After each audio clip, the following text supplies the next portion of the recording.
साम्यं शाश्वतमप्रमेयमतुलं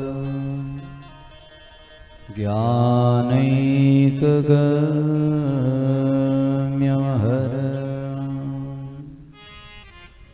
कैलासाधिपतिं मृडं पशुपतिं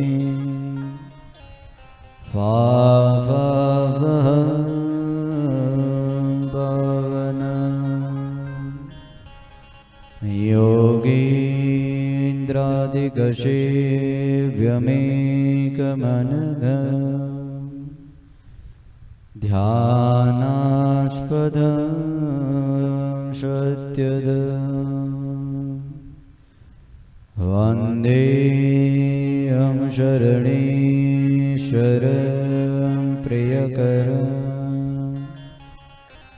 शान्तं शिवं शङ्करं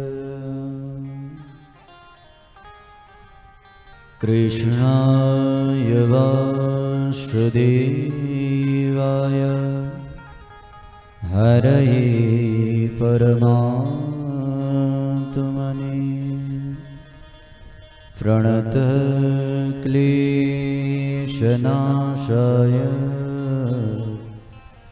गोविन्दाय नमो नमः। बोल भक्तवत्सल भगवान को, राधा कृष्ण भगवान को, श्री वेणा बाबा को, समस्त भक्त वृंद हर को। परम मंगलमय परात्पर करुणा वरुणालय भगवान साकल्पनिधि सर्वेश्वर स्वयंभू भगवान प्रभु परमेश्वर श्री वेहण बाबा भगवान वेहण बाबा को यो पवित्र प्रांगण, यो दिव्य प्रांगण में उन्हीं भगवान उमा महेश्वर को गथा गाथाले भरिपूर्ण भई को सुंदर भगवान भोलेनाथ का दिव्य चर्चा हरुले भरिपूर्ण भई को उमा महेश्वर स्वरूप श्री लिंग महापुराण यो दिव्य आयोजनालय भव्य रूप में विगत 6 वर्ष देखि निरंतर पवित्र भाव हृदय में श्रद्धा और भक्ति प्रकट करी भगवान को चरण में दिव्य अनुष्ठान समर्पित करने होने प्रिय श्री बेहणा बाबा मंदिर व्यवस्थापन सेवा समिति का समस्त पदाधिकारी जन एवं आयोजक द्वारा आयोजित यो दिव्य पुण्य कर्मलाई निर्विघ्नता पूर्वक समाप्ति तरफ अग्रसर गर्दै भगवान को चरण को शरण ली आराधना रत रहन होने यश मंदिर का मूल पुजारी श्रद्धेय गुरुदेव तथा यज्ञ में वर्णित विप्र मंडली भगवान का कथार गाथा हरुलाई कर्ण प्रिय बनाई हृदयंगम गराउन में परम कुशल नैकदा शास्त्रेषु कृत भूरि परिश्रमः अनेक शास्त्रहरुमा कुशल अध्ययन सहित भगवान का गुणानुवाद गान वर्ण होने प्रिय संगीत मंडली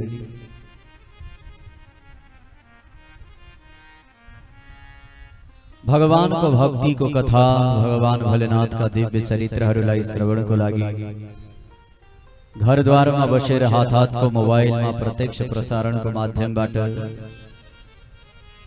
भगवान का कथा श्रवण करी रहन होने संपूर्ण श्रद्धालु दर्शक वृंद भगवत भक्ति में सदैव समर्पित भएर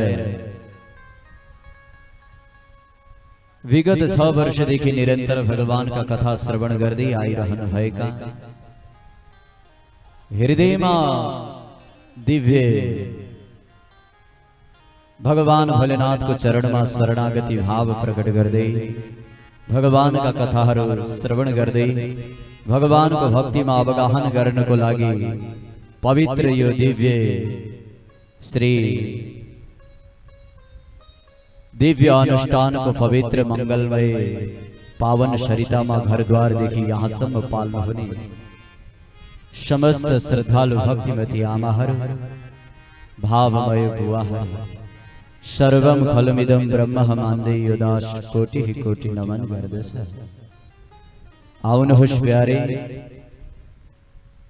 जीवन इस तो चलायमान वस्तु हो ताकि जुन वस्तु महाराज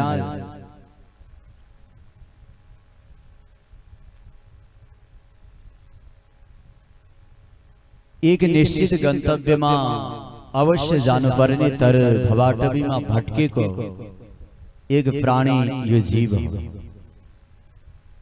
जुन जीव भगवत प्राप्ति को लागे हर क्षण तड़पी रहे को हो तर कैले कैले यो संसार को प्राणी सांसारिक सुखहरू र विषय उपभोगहरूमा यति लिप्त भइदिन्छ कि आफ्नो उद्देश्य र आफ्नो कर्मबाट च्युत भएर विस्मृत भएर कहिले कहिले पुनः पुनरपि जननम पुनरपि मरणम पुनरपि जठरे शयनम यो संसारको भवाटवीको चक्करमा महाराज भट्किने कर्महरूमा सरिक हुने गर्दछ। तर प्यारे, यो संसार रूपी सागरबाट पार तर्नै पर्छ।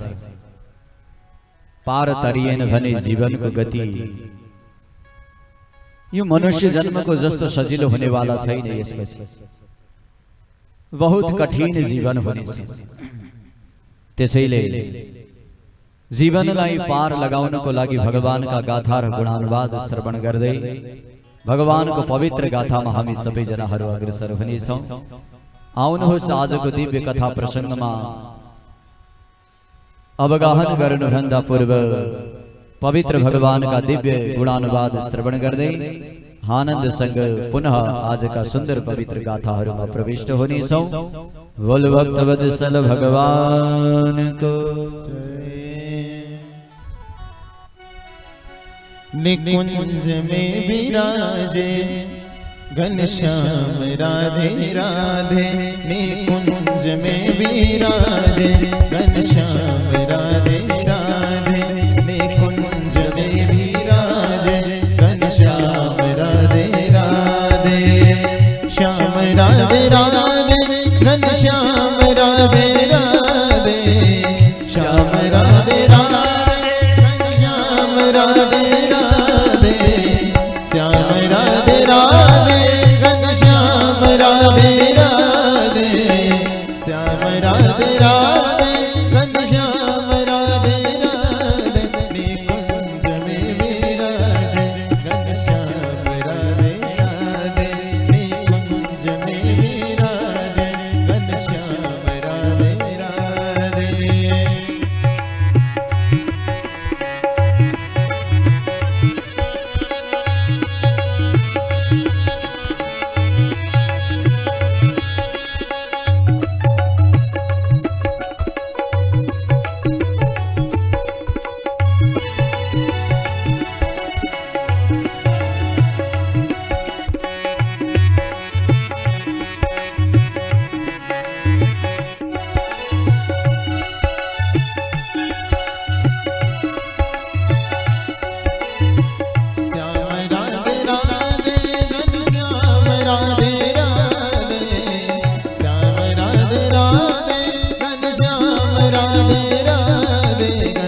राधे राधे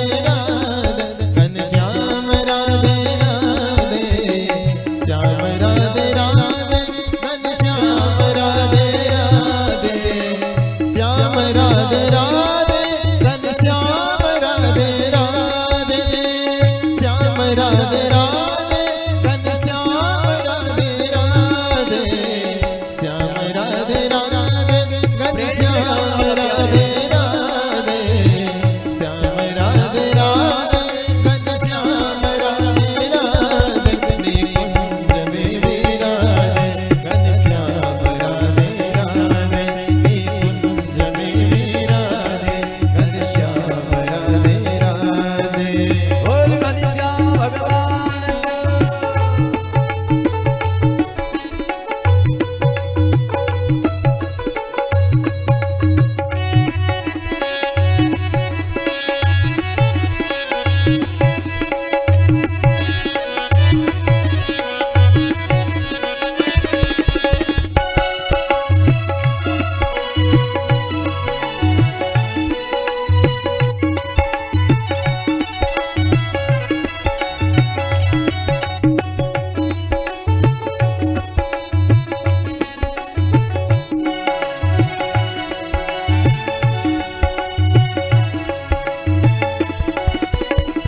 श्याम राधे राधे घनश्याम राधे राधे श्याम राधे राधे घनश्याम राधे राधा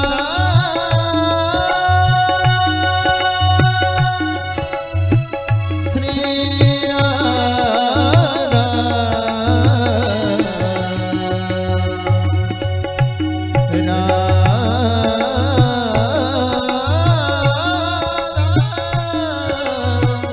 श्री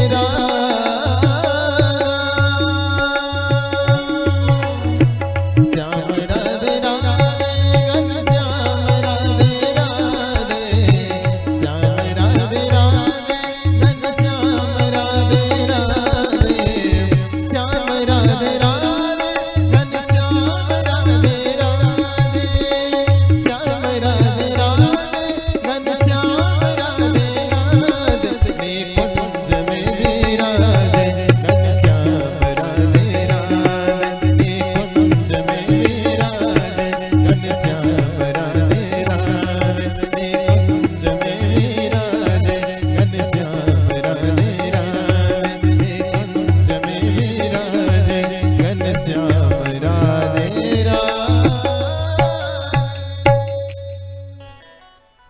वन्दे वन्दनतुष्टमानसमते प्रेम प्रियं प्रेमद पूर्णं पूर्णकरं प्रपूर्णनिखिले शौर्यैकवासं शिव सत्यं सत्यमयं त्रिसत्यविभव सत्यप्रियं सत्यदा विष्णो ब्रह्मनुतं स्वकीयकृपयो पाताकृतिं शंकर। भगवान शंकर का दिव्य लीलाहर भगवान कैलाशपति भगवान भोलेनाथ ले पर्वत पुत्री भगवती जगत जननी पार्वती संग विवाह कर बहुत सुंदर विवाह को प्रसंग हमें श्रवण करे।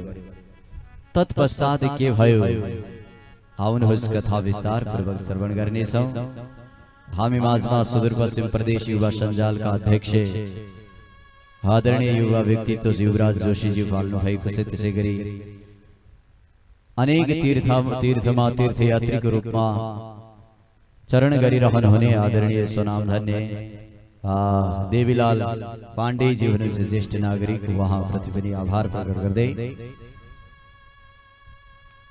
आउनुहोस् कथा प्रसंगमा सबैजनाहरू। वन्दे वन्दन तुष्ट मानस मतिः प्रेम प्रियम प्रेमदम वंदन तुष्ट मानसम अति प्रेम प्रियम। जुन भगवान को वंदना गर्नाले भगवत प्राप्ति प्रति को प्रेम पुष्ट भएर जान्छ। और जुन भगवानले महाराज पूर्णम पूर्ण करम प्रपूर्ण निखिलैः संसार को संपूर्ण ऐश्वर्यलाई परिपूर्ण गरिदिन्छ। जो पूर्ण ब्रह्म हो પૂર્ણાત પૂર્ણતરમ त्यो भन्दा पूर्ण अर्को छैन। त्यो अखिल ऐश्वर्य का वास, जहां अखिल ऐश्वर्य को निवास ती अखिल सुख राशि सच्चिदानंद घन प्रभु परमात्मा परमेश्वर शिवदम कल्याण देने वाला जो सत्यम सत्यमयम त्रिसत्य विभव, जुन भगवान परम सत्य है। हामी नहुँदा पनि भगवान हुनुहुन्थ्यो, हामी हुँदा पनि भगवान हुनुहुन्छ र हामी रहेनौं भने पनि भगवान रहनुहुनेछ। त्रिकालमा सत्य स्वरूप नित्य निरंतर बस्ने वाला परमात्मा परम सत्य, जुन त्रिसत्य तीन कालमा नित्य निरंतर एक रूपले यो संसार र महाराज सर्वत्र व्याप्त होने वाला परमात्मा सत्य प्रियम सत्यदा, त्रिकाल प्रिय भगवान जुन कहिले शंकर रूपबाट संसारको सृष्टि गर्छन्, पालन गर्छन्, संहार गर्छन्, त कहिले विष्णु त्यही परमात्मा बनेर महाराज संसारको फरक कर्म गर्छन्, कहिले ब्रह्मा बनेर फरक कर्म गर्छन्। स्वकीय कृपयो पाता कृषिम शंकर, ती परब्रह्म परमात्मा भगवान शंकर, भगवान शंकर भगवान नारायण आदिमा कुनै भेद छैन। कल्पको आधारमा कहिले भगवान नारायण प्रधान देव बन्नुहुन्छ और संसारमा आफै विष्णु, आफै ब्रह्मा और आफै शंकर बनेर संसारको सृष्टि पालन और संहार गर्नुहुन्छ। कुनै कल्पमा भगवान शंकर स्वयं विष्णु बन्नुहुन्छ, स्वयं ब्रह्मा बन्नुहुन्छ और स्वयं संहारकर्ता शिव बन्नुहुन्छ। त्यसैले अलग भएर पनि भगवान तत्वतः एक हो, वस्तुतः एक हो परमात्मा। भगवानमा कसैमा पनि भेद राख्नु हुँदैन। आस्था आफ्नो जुनमा आस्था छ त्यो राख्नु। निर्णाम एको गम्य, प्राणी जाने एकै ठाउँमा हो प्यारे। जसरी आकाशबाट झरेको पानी अन्ततो गत्वा समुद्रमै जाने हो, पानी पानीमै मिलिने हो, माटो माटोमै मिलिने हो, ठीक त्यसै प्रकार यो संसारबाट गएका प्राणीहरू एकै स्थानमा मिलिने हुन् भगवानको दिव्य भगवत धाम। त्यो धाममा गइसकेपछि कुनै भेद रहँदैन। त्यो भेदै नभएको दिव्य भेदयुक्त भेद युक्तबाट रहित भएको भगवानको दिव्य धाम हो। त्यो धाम प्राप्त गर्नको लागि जुन भगवान जुन ब्रह्मको उपासना गरे पनि राम कृष्ण हरि शिव जुनमा आफ्नो हृदयबाट श्रद्धा आएको छ, सबमा महाराज त्यही आफ्ना इष्टलाई मान्ने आराधना गर्ने। कोही भगवान भोलेनाथलाई आराध्य मान्छन्, सबमा भोलेनाथ हेर्नुहोस्। कोही भगवान नारायणलाई आराध्य मान्छन्, सबमा नारायण देख्नुहोस्। कोई भगवान नारायण का पूर्ण अवतार भगवान कृष्ण राम आदिलाई आफ्ना इष्ट मान्छन्, सबमा त्यही देख्नु। वस्तुतः तत्वतः एकै हो, अलग होइन।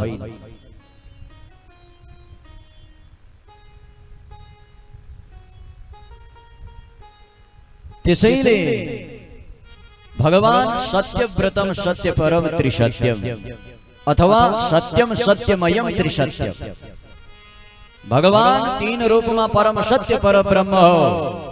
त्यो परम सत्य कहिले कुनै प्रधान हुन्छ, कहिले कुनै प्रधान हुन्छ।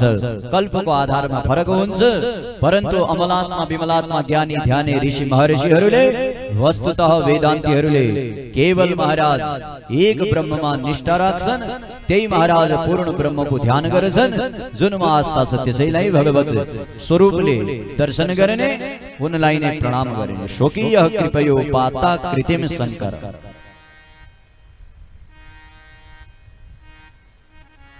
भगवत कृपा प्राप्ति को लागि भगवान को स्तुति वंदन कथा श्रवण कीर्तन हर क्षण गरिरहनुपर्छ। महाराज विवाहयित्वा गिरिजाम शंकरो लोक शंकरः गत्वा सुपर्वतम ब्रह्मन किमकार्षिद हि तद्वदः। महाराज भगवान शंकर ने जब गिरिजा पार्वती संग विवाह करनु भयो तो गत्वा सुपर्वतम ब्रह्मन आपन पर्वत में गएर महाराज गृहस्थी जीवन में लाग्नु भएन। महाराज दिव्य तपस्या में ध्यान में मग्न भए। जुन भगवान ध्यान में लाग्नु भयो त्यो भगवान को कथा याम श्रुत्वा सर्व पापेभ्यो मुच्यते मानवो ध्रुवम्। महाराज मानव जीवन का दुखहरुबाट अलग भएर सुख राशि हुने गर्दछ। सर्व मंगलदम सारम सर्व श्रुति मनोहर। भगवान का दिव्य गाथा र कथाहरु महाराज सब तर्फबाट मंगल प्रदान गर्ने वाला हुन्छन्। चारों ओरबाट महाराज मनोहर मनलाई महाराज आनन्दित दिने वाला सुखदम परम सुख प्रदान गर्ने वाला और मोक्ष बीजम स कर्म मूल निकृन्तनम अंततो गत्वा मोक्ष प्रदान गर्ने भगवान को दिव्य कथा हुन्छ। तो याम श्रुत्वा सर्व पापेभ्यो मुच्यते मानवो ध्रुवम्। जुन भगवान को दिव्य सत्कथाबाट प्राणी मुक्त भएर जान्छ त्यस्ता भगवान कैलासमागत्य शिवां विवाह्य शोभां प्रपेदे नितरां शिवोऽपि विचारयामास च देवकृत्यं पीडां जनस्यापि च देवकृते। ते भगवान भोलेनाथ कैलाशाधिपति भगवान शिव को और भगवती शिवा पार्वती को कथा श्रवण गरेर जनस्य पीडां सह संसार का सारा पीड़ा मनुष्य का पीड़ा को के कुरा गर्नुहुन्छ सारा महाराज देवता आदिहरूका समेत पीड़ा समाप्त भएर जान्छ। त्यस्तो दिव्य भगवान का सुंदर कथा शिवः स भगवान साक्षात कैलासम अगमत यदा। भगवान विवाह पश्चात सीधा कैलाश पर्वत तरफ जानु भयो।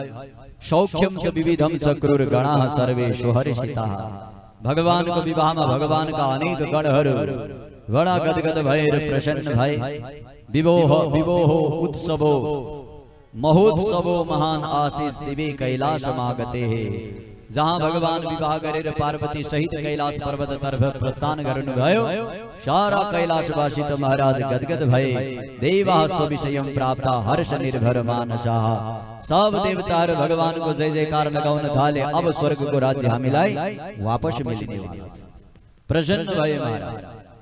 परन्तु जगाम निर्जनम स्थानम महादिव्यम मनोहर।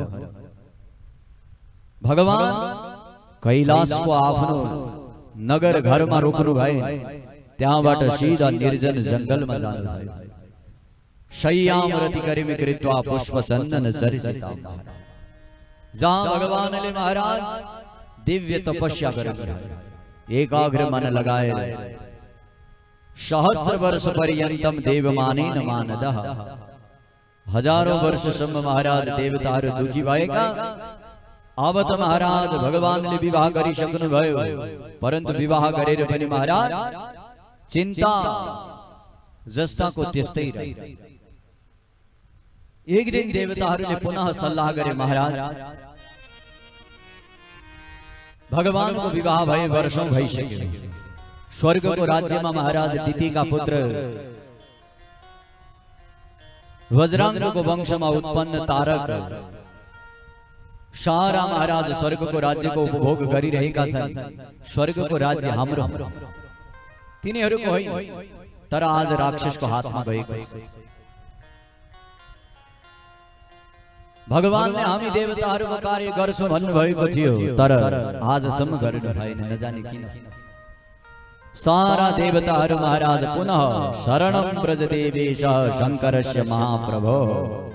भगवान महान शक्तिशाली प्रभु समर्थ शंकर को जुन देवाधिदेव देवेश होन शरणम ब्रज।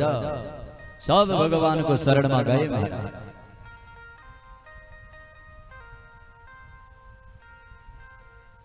पूर्णी वर्ष सहस्रे स्वेच्छया हि विरंक्षति। कई वर्ष देखी देवताहरू महाराज आर्त पीड़ित थी। जहां भगवान को में गए सारा देवता हरले भगवान को स्तुति करी। भगवान भित्र महाराज पार्वती संग तपस्या पश्चात रमण करी रहनु भयो। भगवान बिहार में हुनुहुन्थ्यो। देवताहरूलाई त्यो होश भएन। बाहिरबाट देवताहरू गए हात जोडेर स्तुति गर्न थाले। यो संसार यस्तो छ कि प्यारे महास्वार्थी छ।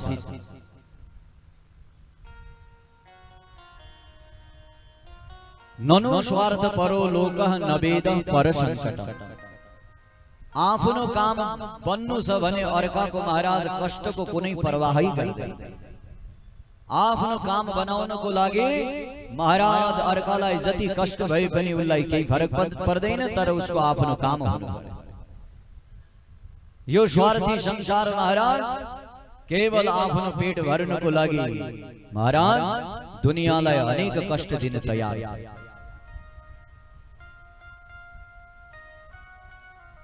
पार्वती संग भगवान भोलेनाथ विहार गरिरहनु भएको थियो।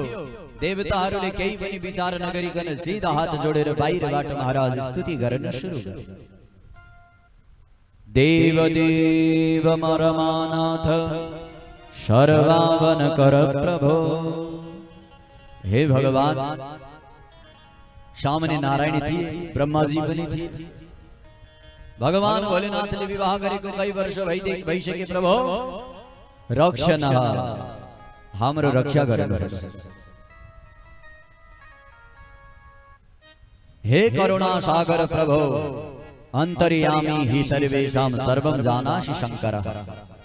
हे अंतर्यामी प्रभो सब वस्तु विषयलाई जान्ने वाला प्रभो, हे भगवान किन हजुरले हाम्रो राज्य हामीलाई दिइरहनु भएको छैन? देव कार्यं कुरु विभो रक्ष देवान् महेश्वर। जहि दैत्यान् कृपां कृत्वा तारकादीन महाप्रभो। हे प्रभो, हे भगवान, देव कार्यं कुरु विभो, हे सर्वत्र व्याप्त विचरण करने वाला हे शिव प्रभो, देवता को कार्यलाई बनाइदिनुहोस् भगवान। रक्ष देवान, हामी देवताहरूको रक्षा गरिदिनुहोस् प्रभु। दैत्यहरूलाई समाप्त नगर्दासम्म हाम्रो रक्षा हुनेवाला छैन। त्यसैले जहि दैत्यान् कृपां कृत्वा तारकादि दुष्टहरूलाई प्रभु समाप्त गरिदिनुहोस्। जोर जोरले महाराज देवताहरू बाहिरबाट स्तुति गरिरहेका थिए। भगवानले महाराज बाहिरबाट देवताहरूको स्तुति सुने और महाराज नारायण ब्रह्मा आदि सब देवताहरू आएका छन्। यो खबर पाउने बित्तिकै भगवान भित्रबाट महाराज विहार छोडेर दौडी दौडी बाहिर आए।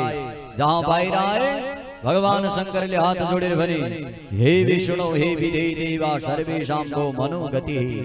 हरे विष्णु, हे ब्रह्मन, हरे देवता हो, सर्वेषां को मनोगति। हजुरहरू सबको मनको गति मैले बुझिसके। यद भाति तद भवत्येव कोपि नो तन्निवारक। देवता को सम्मुख जहाँ महाराज भगवान आए, भगवान बहुत चिंतित नजर आए। देवताहरू त बडा दुखी भए। राम राम भगवान, आज हामीलाई दर्शन दिने बेलामा चिन्तित किन हुनुभयो? जहाँ नेक महाराज भगवानलाई दुखी जस्तो देखे, देवताहरू त घबराउन थाले। भगवान शंकरले भन्नुभयो, चिन्ता नगर देवता हो, यद भाति तद भवत्येव कोपि नो तद निवारक। जुन महाराज होनी लेखेको छ त्यो भएरै रहन्छ। होनिहार दैवन टार कसैले टार्न सक्दैन। सृष्टिमा जुन होनी लेखेको छ त्यो भएरै रहने हो। होनीलाई कसैले टार्न सक्दैन। देवताहरूले भने, अरे प्रभु भयो त भयो, के भयो? जुन होनीलाई पनि बदल्न सक्ने वाला हजुर प्रभु, अब के होनी आयो यस्तो? भगवानले भन्नुभयो, यज्जातं तज्जातं एव प्रस्तुतं शृणुतां महाराज। हे अमर देवता हो, अब त जे हुनु भइसक्यो। अब तिमीहरूले सोधेर कार्य छैन, मैले बताएर पनि काम छैन। जहाँ भगवान महाराज देवताहरूलाई सम्बोधन गरिरहेका थिए, महाराज यतिकैमा भगवान को दिव्य तेज,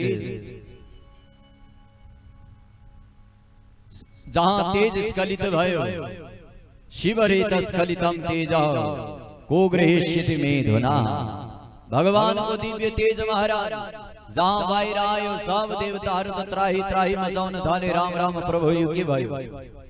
भगवानले भन्नुभयो म यो समय बिहारमा थिए तिमीहरू आयो परन्तु सबले स्तुति गर्यो त्यही भएर म बाहिर आए, परिणाम यही भयो।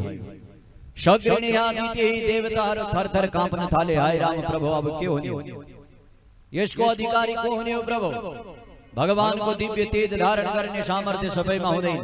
एक दिन भगवान को आँखाबाट एक तेज महाराज निस्केको थियो, एक आँसुको थोपा कसैले ग्रहण गर्न सकेका थिएनन्। पुनः भगवान शंकरले स्वयं समुद्रमा फालेका थिए। जुन भगवान को नेत्रबाट निकलेको आँखाको तेज जलबिन्दुबाट महाराज समुद्रमा गएर एक पुत्र भएको थियो जसको नाम जलन्धर भएको थियो। जुन महाराज महान बलि जसलाई कोही पनि हराउन सक्दैन थियो। आज त भगवान को साक्षात तेज रज स्खलित भएको छ, कल्य ग्रहण गर्ने हो महाराज। सब देवताहरू थरथर काँप्न थाले। भगवान शंकरले स्वयं भन्नुभयो शग्रिणीयादि इति प्रोच्य पातयामास तद्भुवि अग्निर्भूत्वा कपोतो हि प्रेरितः सर्वनिर्जरै।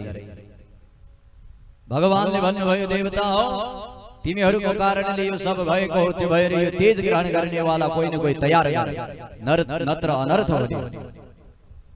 तुरंत सब देवताहरू महाराज एकाग्र एक स्थानमा बसे और अग्निदेवलाई तयार गरिदिए। है अग्निदेव तयार हुनुहोस्।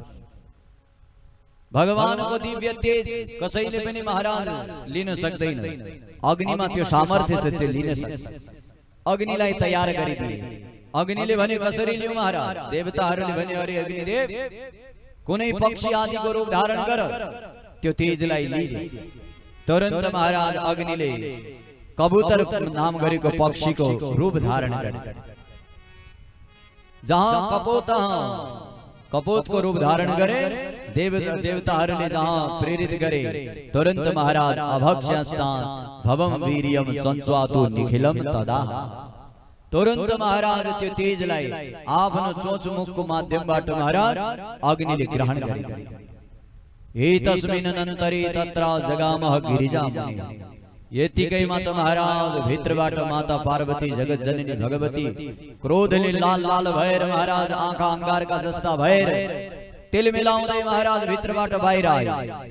शिवागम विलम्बे च ददर्श सुरपुंगवान ज्ञात्वा तद्वृत्तम अखिलम महाक्रोधयुता शिवा। यो दिव्य कर्म देवताहरूको देखेर भगवती भयंकर क्रोधित भई। पार्वतीले भने दुष्ट देवता हो, एक क्षण पनि तिमीहरूले विश्राम गर्न सकेनौ, रोक्न सकेनौ। स्तुति गरेका गरे भयो, चिल्लाएका चिल्लाए भयो। मेरा पति मसँग बिहारमा थिए, तिमीले त्यो थाहा पाएनौ और यो पनि थाहा पाइन। भगवान को तेज बाहिर स्खलित भयो और त्यसलाई देवताहरूले ग्रहण गरिसके। जहाँ थाहा पाए पार्वती महाराज क्रोधित भएर उवाच त्रिदशां सर्वान् हरिः प्रभृतिकास्तदा। भगवान विष्णु सहित त्रिदशान देवताहरू सबलाई महाराज उवाच देवीले भने, हे दुष्ट देवता रे रे सुरगणः सर्वे योऽयं दुष्टा विशेषतः स्वार्थ संसाधका नित्यं तदर्थं परदुःखदा। हे सर्वे सब दुष्ट देवता हो योऽयं विशेषतः। यहाँ आएका सब दुष्ट हो, त्यसमा देवताहरू बढी दुष्ट। विशेषेण सुरगणा स्वार्थ संसाधका। तिमीहरू महास्वार्थी रहेछौ। हुन त तिमीहरूले आफ्नो स्वर्गको राज्य पाउनको लागि दधीचि ऋषिलाई महाराज मर भनेर गएका हो। आफ्नो स्वर्गको राज्य पाउनको लागि यो इन्द्र यति स्वार्थी छ कि महाराज दधीचि ऋषिको प्राण लिएर महाराज उनको हड्डीको शस्त्र बनाएर पुनः वृत्रासुरमा विजय प्राप्त गरेका। तब महाराज दधीचि ऋषिले भनेका हुन् यो स्वार्थी संसार अर्काको पीडालाई बुझ्दैन। आफ्नो काम बनाउन महाराज कामको मात्र ध्यान हुन्छ, अर्काको पीडाको केही ध्यान हुँदैन। ठीक त्यसै प्रकार तिमी महास्वार्थी देवता हो, स्वार्थ हेतुर महेशानम आराध्य परम प्रभु। आफन केवल स्वार्थी पूर्ति को लागि महेश्वर भगवान को स्तुति गर्यो। नष्टम चक्रुर मद विहारम वन्द्या भवम अहम सुरा। हे देवता, तिमीहरूले मेरो विहारलाई बीचमै रोकिदियौ, जसको कारणबाट म महाराज गर्भवती हुनबाट वञ्चित भए और म बाँझ भए। वन्द्या भवम, जुन मलाई बाँझ बनाइदियौ, मेरा पतिको तेज तिमीहरू कल्ले ग्रहण गरेका हौ। माम विरोध्य सुखम नैव केशाञ्चित् अभिनिर्जरा।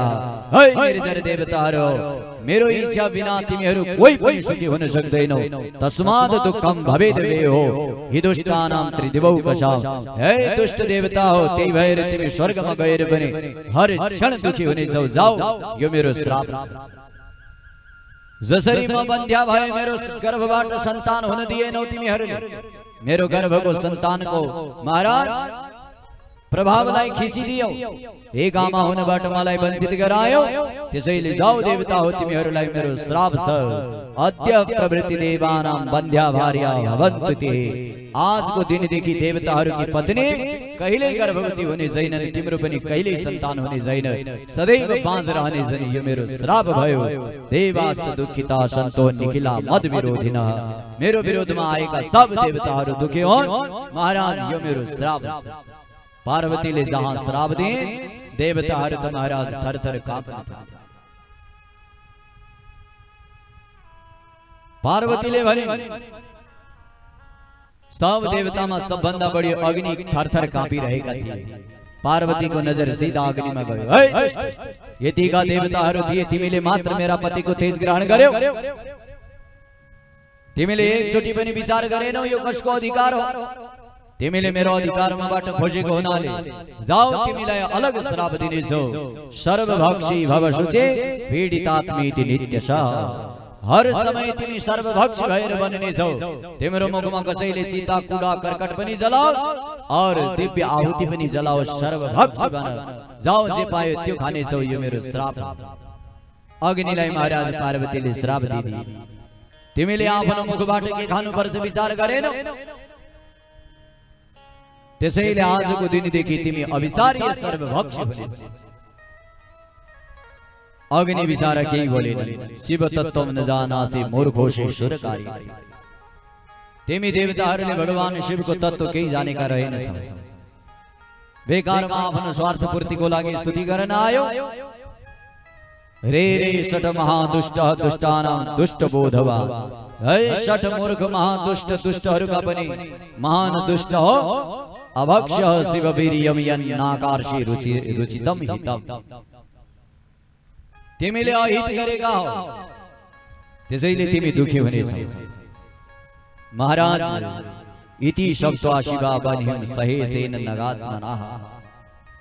देवता और अग्निहरूलाई श्राप दिएर जस्तै महाराज पार्वती गई, भगवान शंकरले सम्झाउनु भयो, देवी जुन कार्य हुनु लेखेको छ त्यो भएरै रहन्छ। बेकारमा देवता आदिहरूलाई श्राप दियौ, जसमा तिम्रो श्रापको साक्षी भगवान नारायण, ब्रह्मा आदि देवताहरू सब थिए। ठीक छ देवी, यो श्राप पनि सायद होनी नै, त्यही होनीलाई मानेर परन्तु देवताहरू दुखी भयो भने बेकार हो। स्वर्गको सुखको उपभोग निरर्थक हुने हो संसारको सृष्टि। त्यसैले देवी केही न केही आशीर्वाद दियो। पार्वतीले भने, पतिदेव आवेगमा आएर मैले श्राप दिदिए। जाउँ देवताहरूलाई महाराज, पुनः केही दिन कष्ट बीच बीचमा भए पनि फेरि सुखको प्राप्ति भइरहनेछ। महाराज पार्वतीले यो आशीर्वाद दिइन्। त्यही भएर बीच बीचमा राक्षसहरू फेरि महाराज कब्जा गर्छन्, फेरि देवता दुखी हुन्छन्, फेरि महाराज केही दिन कष्ट भोगेर पुनः देवता आफ्नो सुखमा प्राप्त हुन्छन्। पूर्ण दुखी हुँदैनन्, तर कहिले कहिले दुखी हुन्छन्, कारण यही श्राप।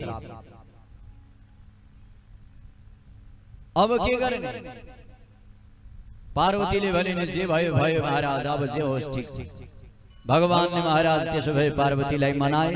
यता महाराज अब सब देवताहरू त्यहाँबाट आफ्नो आफ्नो स्थानतर्फ अग्रसर भए।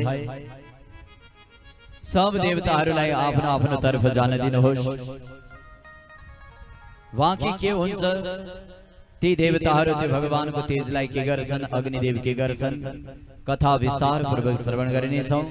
आउनुहोस् एउटा दिव्य भक्ति संगीतमा अग्रसर भएर तन मन वचनलाई भगवानको भक्ति संगीतमा डुबाउँदै भगवानका यी दिव्य शिव गाथाहरूमा सबैजनाहरू प्रविष्ट हुनेछौं। बोलो शंकर भगवानको, पार्वती माता बोल भक्त भगवान को जय। हरि हे कि नगर छौ बीते का कुरा, शिवजीलाई चढाउन यो चोला। हे कि नगर छौ बीते का कुरा, शिवजीलाई चढाउन यो चोला। हे कि नगर छौ बीते का कुरा, शिवजीलाई चढाउन यो चोला। हे कि नगर छौ बीते का कुरा, शिवजीलाई चढाउन यो चोला।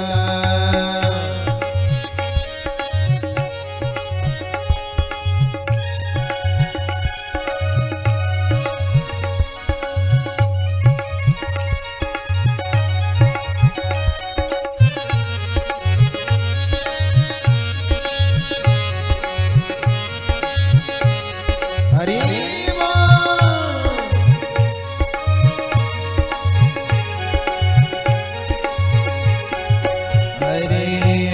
नगर छौ बीते का कुरा, शिवजीलाई चढाउन यो चोला। हे कि नगर छौ बीते का कुरा, शिवजीलाई चढाउन यो चोला। हे कि नगर छौ बीते का कुरा, शिवजीलाई चढाउन यो चोला। हे कि नगर छौ बीते का कुरा, शिवजीलाई चढाउन यो चोला। हे कि नगर छौ बीते का कुरा, शिवजीलाई चढाउन यो चोला।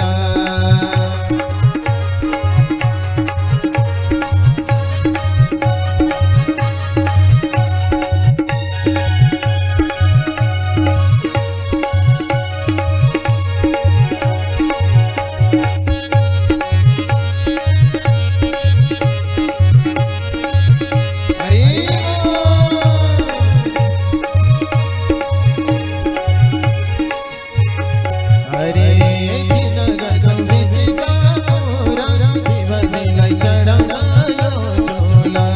हे कि नगर छौ बीते का कुरा, शिवजीलाई चढाउन यो चोला। हे कि नगर छौ बीते का कुरा, शिवजीलाई चढाउन यो चोला।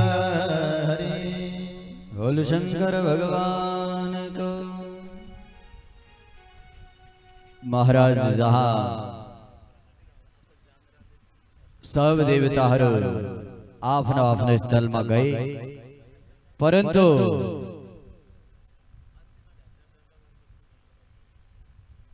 अग्निदेव बीच मार्गबाटै फर्किए।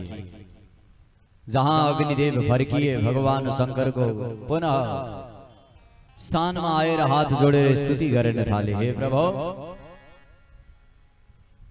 देव देव महेशान मूढो हम तव सेवकः, क्षमस्व मे पराधम हे मम दाहम निवारय। प्रभु, हजुरको जुन तेज मैले अनजानमा ग्रहण गरे, त्यो तेजले मेरो शरीरलाई पोलिरहेको छ, जलाइरहेको छ। त्यो तेजले जलिरहेको दन्दनी शरीरलाई म सहन गर्न सकिरहेको छैन। प्रभु, क्षमा गरिदिनुहोस्। त्वम दीन वत्सलः स्वामीन शंकरः परमेश्वरः। हे दीन माथि वात्सल्य भाव राख्ने वाला, हे दीन वत्सल प्रभु, यो अग्नि माथि कृपा गरिदिनुहोस्। सब देवताहरूले नजाने महाराज मैलाई फसाइदिए, के गर्नु? अब यो तेज सहन भइरहेको छैन। भगवान शंकरले भन्नुभयो, अग्निदेव, कृतम त्वनुचितम कर्म मदरेतो भक्षितम हितम्। तिमीलाई तेज ग्रहण गर्न त मैले भनेको होइन, तर तिमीले स्वयं आफ्नो इच्छाले ग्रहण गरेका हौ। अब दुःख आएर तिमी मलाई सोध्दैछौ, पहिला एकचोटि पनि सोधेनौ। तर जाऊ, तिमी मेरो शरणमा आएको हुनाले तिमीलाई एक उपाय बताउँछु। कस्याचित् स्त्रियां मतरेतस त्यज यत्नतः यो तेजलाई यदि कसै स्त्रीलाई दियौ भने तिम्रो तेज शान्त हुनेछ नत्र सम्भव छैन। एतद बमतः महाराज यो कुनै स्त्रीको अधिकारी हो, त्यसैले यो स्त्रीलाई नै दिदेऊ, तिमी सुखी हुनेछ। महाराज अग्निदेव दौडी दौडी गए। अब को नारी लिने महाराज यो तेजलाई? कोही लिने वाला मिलेन। जाँदै गर्दा महाराज तपोमास स्नान करते स्त्रियो यास्यु प्रगेशु चे। तपको महीना यानी माघ महीनालाई तप महीना भन्छ। माघको महिनामा महाराज चिसोको गडगडाहटमा सप्त ऋषि की पत्नीहरू महाराज स्नान गर्न भनेर गंगाको किनारमा आई। जहां महाराज स्नानम कर्तुम गंगाको किनारमा स्नान करते स्त्रियो यास्यु प्रगेशुते। महाराज दिव्य त्यो गंगाको किनार माघको महिना स्नानको लागि सप्त ऋषि की 7 पत्नीहरू आई। जहां सप्त ऋषि की 7 पत्नीहरू आए, सबले महाराज गंगामा डुबुल्की लगाउने सोचे, परंतु महाराज एक 7औं अरुंधति नाम गरेकी सप्त ऋषि की पत्नी थिइन्। उनले महाराज स्नान गर्ने मन मानिन, बनाइन और बाँकी 6 स्त्रीहरूले स्नान गरे और स्नानमा सहयोगी भए। जहाँ गंगामा महाराज रामसँग 2-4 डुबुल्की लगाइन्। डुबुल्की लगाइसकेपछि त माघको महिना प्यारे cut cut cut cut cut cut cut जाडो महाराज सताइरहेको भयंकर चिसो भयो। यतिकैमा महाराज अग्निदेव कोही स्त्रीलाई खोज्दै आइरहेका थिए, कसैलाई दिउन्। अब सीधा दिएर कोलिने वाला महाराज अग्निदेवले महाराज आफ्नो दिमाग लगाए। चिसोमा नारीहरू नुहाइरहेकी छन्, चिसोले कटकट काँपिरहेकी छन्, के गरे? सबले महाराज नुहाइरहेको अवस्था देखेर अग्निदेवले त्यही गंगाको समीपमा बढिया अग्निदेवले आगो प्रज्वलित गरिदिए। महाराज जहाँ आगो दन दन दन दन दन प्रज्वलित भयो, महाराज सारा गंगामा नुहाइरहेकी ती सप्त ऋषि की 6वटी पत्नीले देखेन्। ओरे कसैले भलाइ गरिदियो महाराज, यस्तो चिसोमा आगो जलाइदियो, थोडा आगो सेकौं, आगो तापेर पुनः महाराज घरतिर जाउँ। यो सोचेर सब नारीहरू महाराज आगो ताप्न गए। फेरि पनि अरुन्धतीले नाइ भनिन्, यो जंगलमा कोही माया आदि हुन सक्छ, नजाऊ। परन्तु जाडी महाराज चिसो यति धेरै भइसकेको थियो कि जसको कारण सब दौडी दौडी गई। जहाँ चिसोलाई महाराज कम गर्नको लागि गए, अग्निदेवले ती नारीहरूलाई आगो तपाउने चक्करमा महाराज नारीहरूका शरीरका केश जो रौंहरू छन्, ती रौंहरूको छिद्र माध्यमबाट महाराज 6वटै नारी भित्र त्यो आफ्नो तेज भगवान शंकरको प्रविष्ट गराइदिए। जहाँ तेज महाराज प्रविष्ट भयो, त्यही अवस्थामा अग्नि त्यहाँबाट लुप्त भयो। अग्नि लुप्त भएपछि ती नारीहरू हेरेकी हेरै भई नजाने के भयो, कारण के हो विषय कसैलाई थाहा भएन। पुनः वस्त्र आदि लगाएर सब आफ्नो घर गए। स्नानं कृत्वा स्त्रियास्ताहि महाशीर्षार्ति शीतार्तिदा ससट। शीतले आरती हिमानी पीडित भएकी ती 6 नारीहरू गन्धकामा मुने याता बदनी ज्वाला समीपता। अग्निका दिव्य ज्वालाको समीपबाट वस्त्र लगाएर महाराज सब घर तर्फ गई। जहाँ ता षड मुनि स्त्रियो मोहात हठा तत्र गता मुने। ती नारीहरूलाई मुनिहरूले भनेका रहेछन्, हे देवी हो, अहिले गंगामा स्नान गर्न नजाऊ। हर समय गंगामा स्नान गर्न जान ठीक हुँदैन। पतिको आज्ञालाई नमानिकन गएकी रहेछन्। परिणाम यो भयो महाराज, जीवनमा कहिल्यै पनि तीर्थ आदि मठ मन्दिर पतिको आज्ञा बिना जानु हुँदैन। सगभर आफ्नो पतिसँग जानुपर्छ, भएन भने पतिको आज्ञा लिएर मात्र जानुपर्छ। अरुन्धती बाहेक सब महाराज 6 ऋषिहरूकी पत्नीहरू आफ्नै जिद्दीले गंगामा नुहाउन गए। फर्केर जस्तै आइन् महाराज। आउने बेलामा त ऋषिहरूले देखे 6 नारीहरूको मुखमा त महाराज तेज अग्निको भाँति दलदल दन्दन बलिरहेको छ। फरक तेज छ महाराज। सप्त ऋषिहरूले भने, होरी राम राम। अंतर्धाय कृतं बहिर्ज्वालारूपो जगामः जहाँ दृष्ट्वा स्वस्त्री गतिम तातः नाथा क्रोधा कुलाद्रुमम्। पतिदेवता महाराज भयंकर गर्म भई थी। यो इनको शरीर में यति भयंकर भयानक तेज यो प्रातः काल कहबाट आयो। तत्यदुस्ता स्त्रीस्तातः सुसंमन्त्र परश परम। महाराज आपस में भन्न थाले नारीहरूलाई घर भित्र नआउन देऊ, इनले केही न केही गलत गरेर आएकी छन्। अब महाराज सप्तऋषि पत्नीहरू बोलिरहेकी छैन, थाहा त उनीहरूलाई भइसक्यो शरीर उनको पनि बोलिरहेको छ। त्यो तेज सामान्य थिएन, त्यो राफले लाल लाल भएकी महाराज षट स्त्री सब छवटी स्त्रीलाई स्वप्य विचारकम महादुःखान वितास्ता भवन्नाकुल मानसा। हे देवी हो, तिमी हाम्रो आज्ञालाई नमानिकन गयो और अहिले केही न केही गलत गरेर आयो। तिम्रो गर्भमा कोही न कोही बालक बसेर आएर बसेको छ, कसको गर्भ धारण गरेकी हौ भन, इमानदारीले बताऊ, होइन भने श्राप दिने हो। महाराज सप्तऋषि की छवटी पत्नी तो थरथर कामन थालिन्। पतिदेव हामीले कुनै व्यभिचार गरेकी होइनौ, कुनै गलत गरेकी होइनौ, गंगामा स्नान गरेर आएकी हौ। तर स्नान गरिसकेपछि कहीं अग्नि प्रज्वलित भएको थियो, त्यहीँनिर त्यो आगो तापेकी हौ। त्यही आगाको सेकले नजाने के भयो भगवान जानो, हामी पवित्र छौं। पतिदेव त्यो गंगाको जल लिएर हामी सौगन्ध प्रतिज्ञा गर्न सक्छौं। त्यो भाव समेत हाम्रो हृदयमा छैन। ऋषिहरूले भने यदि त्यो सत्य हो भने, यदि तिमी पवित्र छौ पक्का हो भने तिमी यो तेजलाई आफ्नो शरीरबाट निकालेर फालेर आऊ, जहाँबाट ल्याएकी हौ त्यही फाल। अब छवटी नारीले हात जोडेर महाराज सीधा गंगाको किनारमा गइन्। हे गंगा, यदि जीवनभरि पतिव्रता धर्म वहन गरेकी भए, हामी पतिव्रता नारी भएकी भए, आज महाराज आचरणको कलंक लागिरहेको छ। यदि आजसम्म कहिले पनि गलत गरेको भए यो कलंक स्वीकार्य होस्, होइन भने आजसम्म पतिव्रता धर्मको वहन गरेकी हामीहरूले आज महाराज व्यभिचारिणी स्त्री संसारमा भनिनु नपरोस्, त्यसको लागि हाम्रो शरीरमा जुन तेज प्रविष्ट भएको छ त्यो तेज तुरन्त निक्लिएर यसै गंगामा समाहित हुन्छ। जहाँ गंगाको जल गंगामा छोडिन् महाराज, छवटै स्त्रीहरूलाई उल्टी आयो। त्यही उल्टीको माध्यमबाट त्यो पुनः अग्निबाट आएको तेज महाराज त्यही नदीमा बग्यो। नारीहरू घर घर। ऋषिहरूले थाहा पाए कि महाराज केही न केही लीला हो, ठिक छ यिनी पवित्रै रहेछ। यदि यिनी पवित्र नभएकी भए त त्यो तेज निस्किने वाला थिए। महाराज अब ती छवटी नारीको मुखबाट वमन भएको त्यो भगवान शिवको दिव्य तेज गंगामा महाराज बग्दै गयो। जहाँ महाराज गंगामा बग्दै बग्दै गयो, गंगा यापि च तद्वीर्यं दुस्सहं परमात्मना।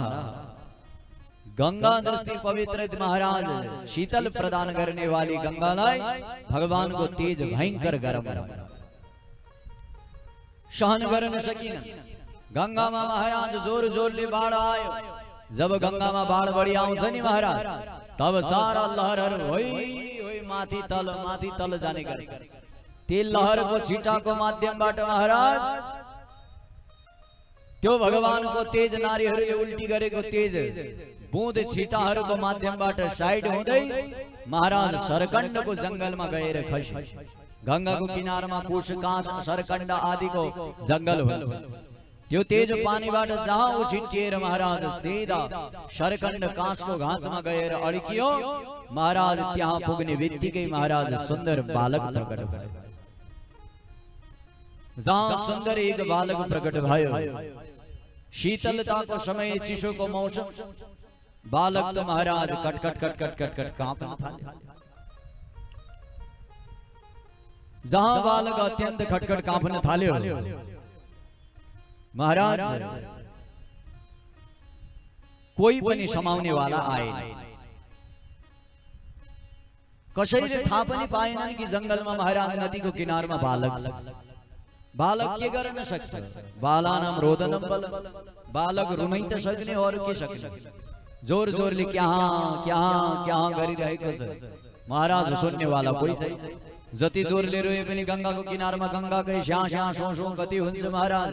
आउने जाने वालाको पनि ध्यान हुँदैन। अब अचानक महाराज आउँदै गर्दा नदीको किनारै किनारै महाराज विश्वामित्र आइरहेका थिए। गांधीको वंशमा उत्पन्न विश्वामित्र महाराज अद्भुत प्राणी। विश्वामित्र जस्तो व्यक्ति भूतो न भविष्यति नभयो महाराज, न हुन सक्छ त्यस्तो दिव्य आत्मा। विश्वामित्र गंगाको किनारबाट जाँदै थिए। किनारबाट जाँदै जाँदै जाँदै जाँदै गर्दा महाराज अचानक बालक रोएको आवाज विश्वामित्रले सुने। जहां विश्वामित्रले आवाज सुने तो महाराज सारा काँसै काँसको जंगल सरकंडा थिए। गए महाराज त्यो बीचमा यो बालक कल्ले फाले। जहां गएर हेरे सरकंडको ठूलो घाँस थियो महाराज, त्यहीको बीचमा बालक उल्टा महाराज क्या क्या गरिरहेको। विश्वामित्रले भने ओहो महाराज शिवेच्छया महाज्ञानान् निकस्मान् त्वम् इहा गतः। अकस्मात् महाराज विश्वामित्र त्यहाँ पुगे। विधि प्रेरित वाग विवाह, विधिको विधान नै त्यस्तो थियो। उनी पुगे। जहाँ पुगे महाराज बालक तो प्रसन्न भइदिए। विश्वामित्रको मुखमा हेर्ने बित्तिकै बालक तो अद्भुत थियो महाराज। विश्वामित्रलाई देख्ने बित्तिकै बालकले रुन धुन बन्द गरे। विश्वामित्रले सोचे बालक डरायो सायद महाराज, न जाने कल्ले फाले होला, इसकी आमा कति निर्दयी होली विचार गरिरहेका थिए। महाराज अचानक महाराज सुप्रहस्याद्भुतम अहो विश्वामित्र मुवाचः। बालकले प्रसन्न भएर महाराज शिशु अवस्थाबाटै आवाज निकालेर विश्वामित्रलाई भने।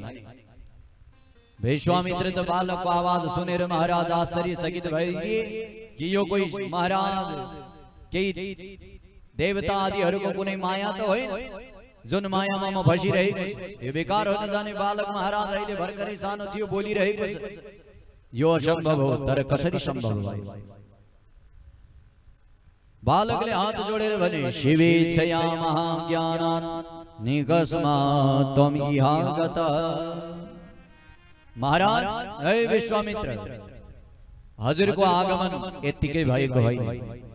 भगवानकै कृपा, भगवान शिवको मायाबाट मोहित भएर हजुरको यहाँ आगमन भएको, नभए कोही अरू पनि आउँथ्यो। अब आइहाल्नु भयो तो प्रभु संस्कारं कुरु मे तात यथावद् वेद संहितम्। मेरो संस्कार गर्नु। प्राणीहरूको संस्कार भएन भने जीवनमा गति हुँदैन। संस्कार त हुनै पर्छ।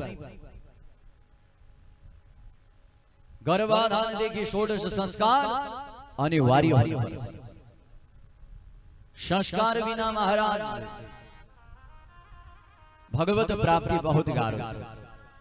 त्यसैले संस्कारबाट संस्कारित हुनै पर्छ। अब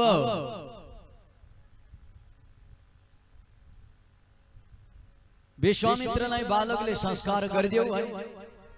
विश्वामित्र तो महाराज स्तब्ध भइदिए। और बालकले भने अद्यारभ्य पुरोधास्त्वं भव मे प्रीतिमावह।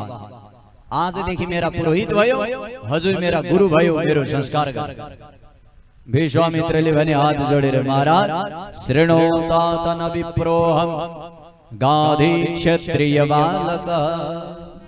हरे बालक, वाणीले सुन्दर वचन बोले पनि तिमीलाई धेरै ज्ञान रहेनछ। बालकले भने के को ज्ञान? विश्वामित्रले भने मलाई चिनेन। बालकले भने चिने महाराज, हजुर विश्वामित्र।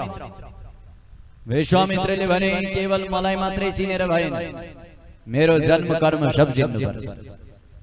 हरे बालक,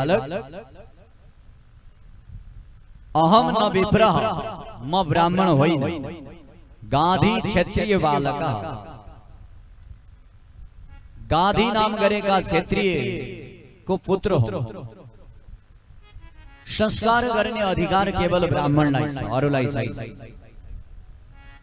त्यसैले हजुरको संस्कार कुनै ब्राह्मणले गरोस् त्यो अधिकार मलाई छैन और म गुरु हुने योग्य पनि छैन किनकि महाराज गुरु हुनुको लागि विप्रत्व हुनु आवश्यक छ। विश्वामित्र इति विख्यात क्षेत्रीय विप्र सेवक। अरे बालक, म त ब्राह्मण को सेवक न कि ब्राह्मण को गुरु। ब्राह्मण को सेवा करने वाला सेवकले आज संस्कार कसरी गरौं? त्यसैले संस्कार मबाट सम्भव छैन। बरु म संस्कार गर्नको लागि कुनै योग्य ब्राह्मणको व्यवस्था गरिदिन्छु। स्वचरितं ख्यातं मया ते वरबालक। हे वरदान योग्य बालक, श्रेष्ठ बालक, मैले मेरो चरित्र बताइदिए, परन्तु एकचोटि तिमी पनि परिचय बताऊ। शास्त्रका वचनहरू र ऋषिका मतहरू कई छन्। विश्वामित्रले यहाँनिर किन संस्कार गरेन? महाराज किन गुरु बन्न तयार भएन? विश्वामित्र महाराज क्षत्रिय थिए, त्यो त केवल निमित्त कारण, त्यसैले गरेन। सन्तहरूले भाव प्रकट गर्छन् किन विश्वामित्रले संस्कार गरेन? विश्वामित्रले महाराज त्यही भएर गरेनन्। विश्वामित्रले बालकलाई चिनेकै थिएन, परिचयै छैन, देखेकै छैन। देख्ने बित्तिकै गुरु बनाऊ, मेरा पुरोहित भयो, कसैले भन्ने बित्तिकै गुरु बन्ने कहाँ महाराज पाइन्छ? शिष्य सबैलाई थोडी न बनाउने हो। शिष्य त महाराज गुरु भन्दा बुझ्ने हुनुपर्छ शिष्य, तब गुरुको गति हुने हो। कहीं महाराज शिष्य खराब निक्लियो भने त गुरुको पनि हालत खराब हुने हो। एक दिन महाराज एक शिष्य गुरुकोमा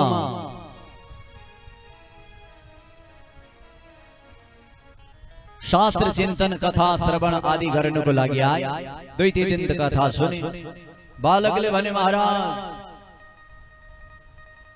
हात जोडेर गुरुदेव मलाई शिष्य बनाइदिनुहोस्। गुरुजीले भने अरे भाइ कथा सुन शिष्य बन्नुपर्ने के छ? मानेनन् महाराज। कोही कोही चेला बडा जबरजस्ती हुन्छन्, हट मान्ने गर्ने। दुई चार दिन कथा सुनाएपछि महाराज आश्रममा बस्यो। गुरुजीले चेला बनाइदिए। अब गुरुदेव चेला बनिसकेपछि के गर्ने? गुरुदेवले भने अरे भाइ अब के गर्नु पर्दैन, राम राम जप कल्याण हुने हो यसैमा। अब शिष्यले भने महाराज राम राम जप्नेको लागि चेला किन हुनु पर्यो? राम राम त म उस्तै जपिहाल्छु। त्यो भन्दा कोही विशिष्ट कुरा सिकाउनुहोस्। गुरुजीले भने चेला त म भन्दा खतरनाक आइदिएछ। रामको नाम भन्दा विशिष्ट संसारमा के छ? राम राम कृष्ण कृष्ण हरि हरि श्याम श्याम राधे राधे भन्दा श्रेष्ठ यो संसारमा केही छैन। भगवान भन्दा बढी शक्तिशाली भगवानको नाम हो प्यारे। भगवानले अयोध्या के रे महाराज रामेश्वरमा पुल बाँध्दाखेरि पत्थर फाले, पत्थर डुबिदिए। भगवान रामको नाम लिएर महाराज अनेक बाँदर आदिहरूले पत्थर फट फालिदिए, सब पत्थर पानीमा उत्रिए। महाराज जुन पत्थर डुबेको थियो त्यसलाई सोधियो, हे पत्थर, साक्षात भगवान रामले हातमा लिएर तलाई सेतो पुल बन भनेर राखे, तलाई फाल्दा तिमी पानी भित्र डुब्यौ। और राम का भक्तहरूले केवल राम नाम लिएर महाराज पत्थर फाले, त्यो पत्थर तैरियो। कारण के हो? डुब्ने वाला पत्थरले भने प्रभु हरि ऋषिवर, जुन जीवनलाई भगवानले आफ्नो हातमा समातेर फालिदियो त्यो जीवन के काम? त्यही भएर म पानीमा डुबेको हुँ। और भगवान रामको नाम लिएर यदि कसै भक्तले महाराज फाले भने त्यो त रामको पूर्ण विश्वास हो। वो डुबे भने त फेरि महाराज रामको नामको महाराज खतरा। त्यही भएर महाराज रामले फालेको पत्थर डुब्यो, परन्तु रामका भक्तले रामको नाम लिएर फालेका पत्थर सेतु बने, जसमा भगवान राम स्वयं गएर लंकामा रावणलाई समाप्त गरेर पुनः अयोध्याका अधिपति। रामको महिमा त महाराज बहुत फरक है।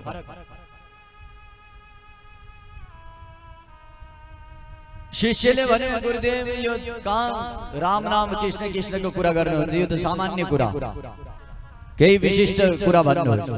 गुरुदेवले भन्नुभयो सबभन्दा विशिष्ट त्यसो भए शास्त्रमा इतिहास मध्येको गीता, गीता पढ महाराज कल्याण हुने। गुरुदेव ने महाराज 8-10 दिन तक खूब गीता पढ़ाए।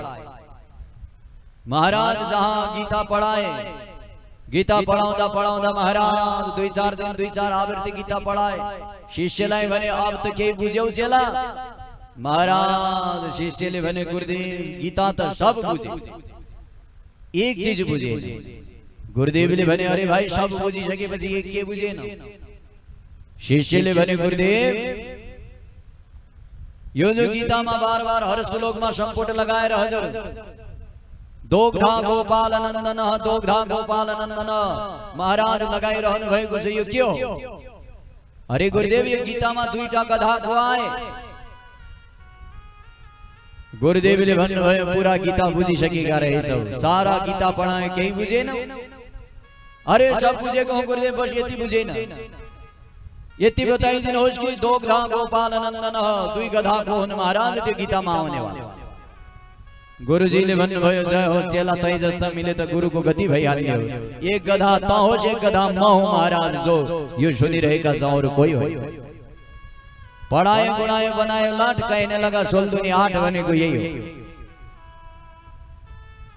वहां 2 गधा थी जुन दूध दोहने वाला गोपाल नंदन भगवान कृष्ण महाराज उल्ले त्यो बुझ नहीं सके को थिए न भला और की बुझे होला विचार गर्नु। तो शिष्य कहिले पनि विचार गरेर बनाउनु पर्छ। कोही मिल्यो भन्दैमा शिष्य बनाउने होइन, गुरु बन्ने पनि होइन। तो ऋषिहरूको भाव हो। तो ऋषिहरूले भने विश्वामित्रले त्यही भाव अनुसार महाराज सुरुमा गुरु बन्न स्वीकार्य गरेन। विश्वामित्रले आफ्नो परिचय बताए। त्यसपछि महाराज त्यो बालकलाई सोधे प्रसंगमा आउनुहोस्, हे बालक म त क्षत्रिय पुत्र हुँ, ब्राह्मण होइन। म गुरु होइन, ब्राह्मण को सेवा गर्ने वाला सेवक हो। मैले मेरो परिचय तिमीलाई बताए, अब तिमी बताओ तिमी को हो? यो ज्ञानी व्यक्ति को नियम हो। पहले कोई सामने आए भने भाइ तेरो नाम के हो भने वो भड्किदिने हो। महाराज मेरो नामसँग के लेनदेन? प्रेमले हाँ महाराज राधे राधे श्याम श्याम जय शंभो गरे महाराज म फलानो व्यक्ति फलानो ठाउँबाट आएको आफ्नो परिचय दिए। नसोधिकन उनले परिचय बताइदिए, सोध्नै पर्दैन। विश्वामित्रले त्यही गरे, पहिला उनको परिचय सोधेन, आफ्नो परिचय बताए।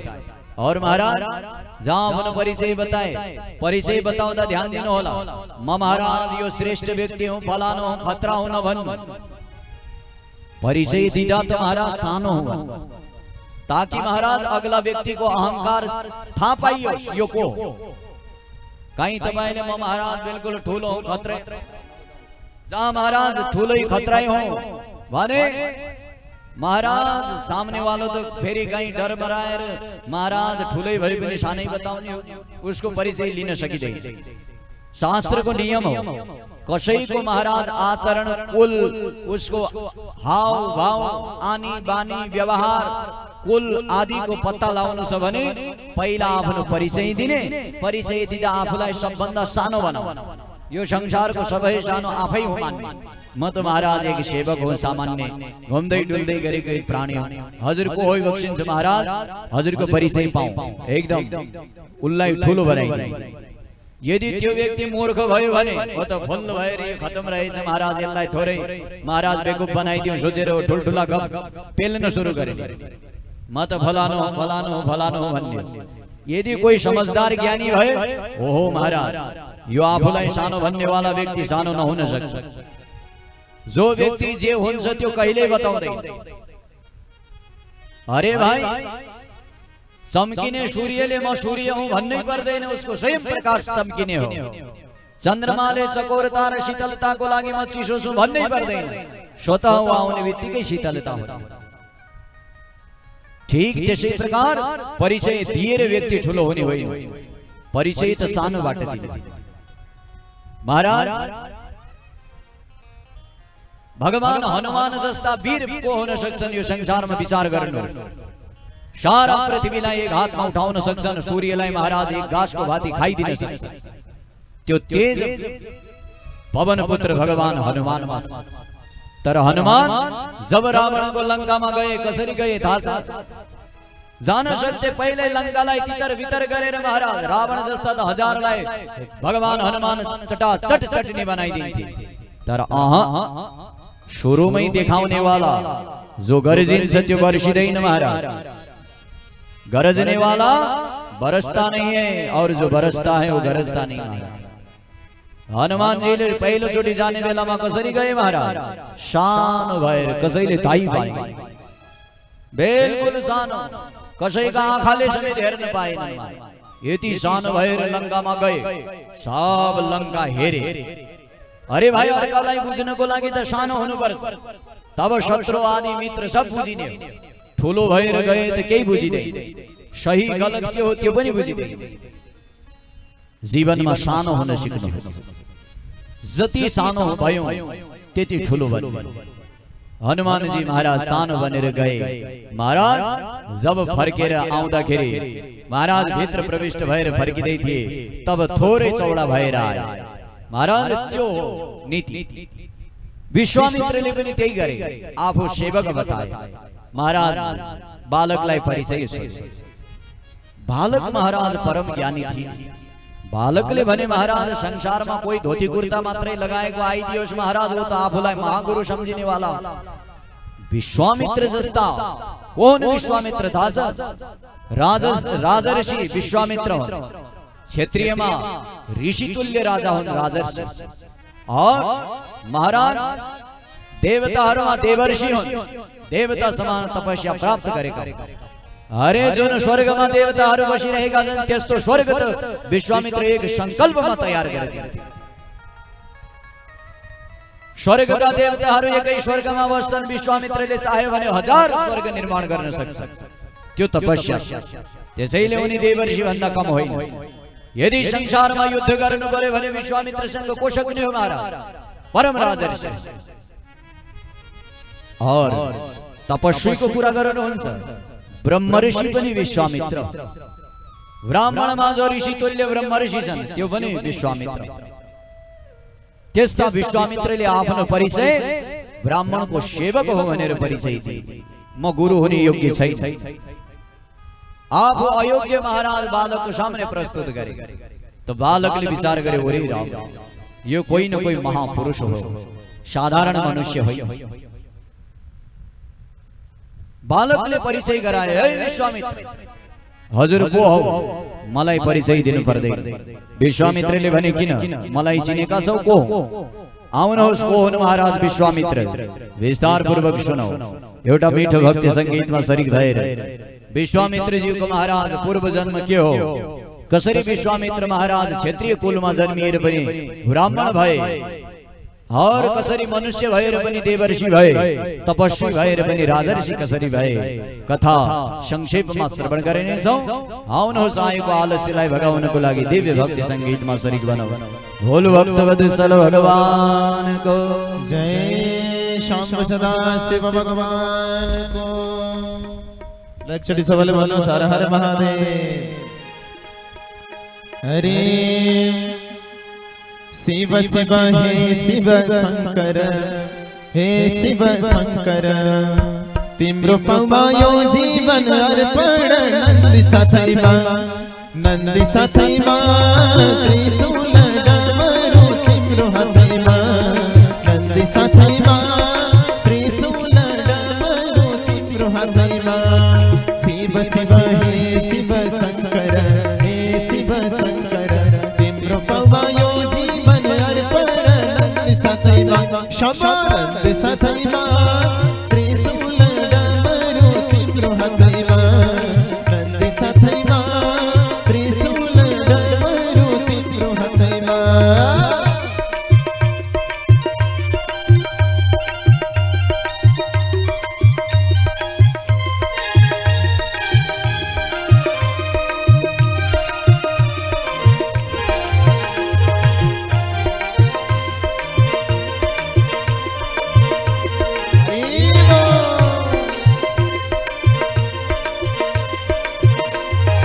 अरे बाको छला कमरमा कसेरा, कमरमा कसेरा, हेर्दै छौ कि कैलाशमा बसेर। नन्दी साथैमा, नन्दी साथैमा, त्रिशूल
सिरमा गंगा खड़ाओ पाऊमा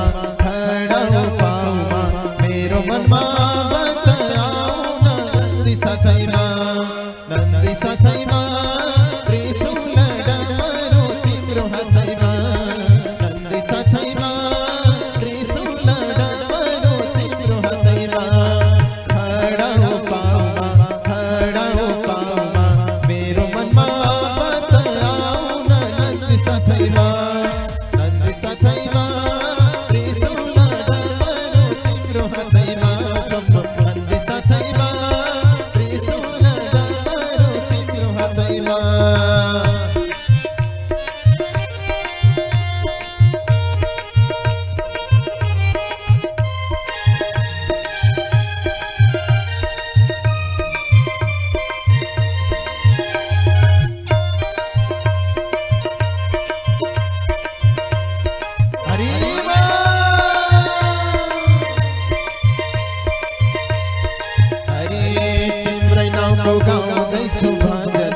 गाउँदैछु भजन किन तिमीले दिँदैनौ दर्शन नन्दी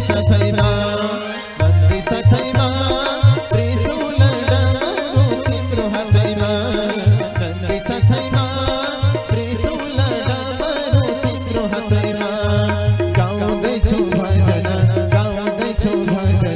किन तिमीले दिँदैनौ दर्शन नन्दी ससैमा त्रिशूल डमरू तिम्रो हातैमा नन्दी ससैमा त्रिशूल डमरू तिम्रो हातैमा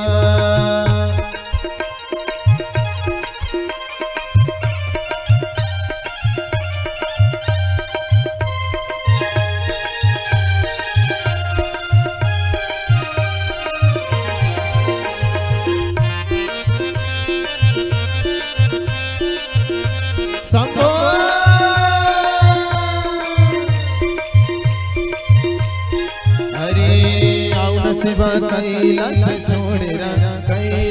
छोडेर बसुमा त दुई हात जोडेर नन्दी ससैमा त्रिशूल डमरू तिम्रो हातैमा नन्दी ससैमा त्रिशूल डमरू तिम्रो हातैमा कैलाश छोडेर बसुमा त दुई हात जोडेर नन्दी ससैमा त्रिशूल डमरू तिम्रो हातैमा नन्दी ससैमा त्रिशूल डमरू तिम्रो हातैमा शिव हे शिव शंकर तिम्रो पमायो जीवन अर्पण नन्दी ससैमा त्रिशूल डमरू तिम्रो हातैमा नन्दी ससैमा त्रिशूल डमरू तिम्रो हातैमा। बोल शंकर भगवान को। श्वसरितम ख्यातम मयाति वरबालकः। महाराज विश्वामित्र कोहन ध्यान देना। महाराज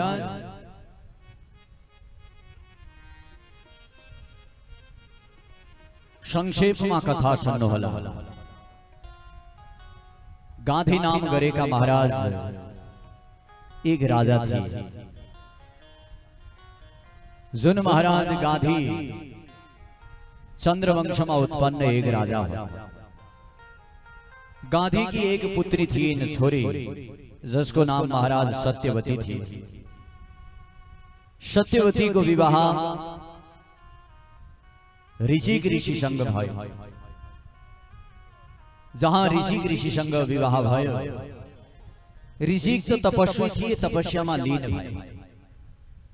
एक दिन महाराज सत्यवतीले आफ्ना पतिलाई भने, पतिदेव गृहस्थी जीवन में अग्रसर भइसकेपछि तपस्या मात्र गरेर हुँदैन, संसारको सृष्टिलाई अग्रसर गर्नुपर्छ।